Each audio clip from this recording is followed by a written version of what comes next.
Harry had the best morning he'd had in a long time.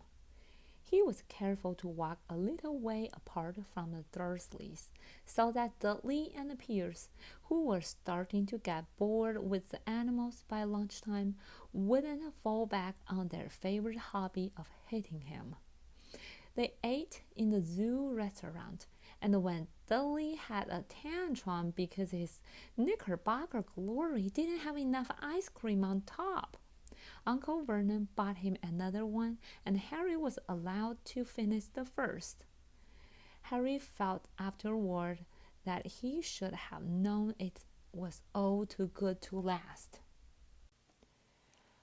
After lunch, they went to the reptile house. It was cool and dark in there, with lit windows all along the walls. Behind the glass, all sorts of lizards and snakes were crawling and slithering over bits of wood and stone. Dudley and Pierce wanted to see huge poisonous cobras and thick man-crushing pythons. Dudley quickly found the largest snake in the place.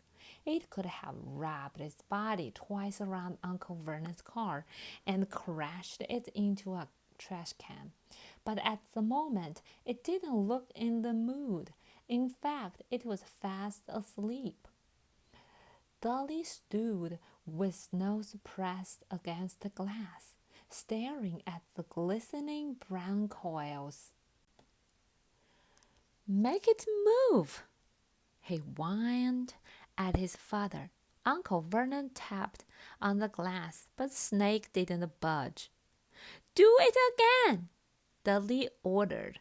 Uncle Vernon rapped the glass smartly with his knuckles, but the snake didn't snooze on. "This is boring," Dudley moaned. He shuffled away. Harry moved in front of the tank and looked intently at the snake. He wouldn't have been surprised if it had died of boredom itself. No company except stupid people drumming their fingers on the glass, trying to disturb it all day long. It was worse than having a cupboard as a bedroom, where the only visitor was Aunt Petunia, hammering on the door to wake you up. At least he got to visit the rest of the house. The snake suddenly opened its beady eyes.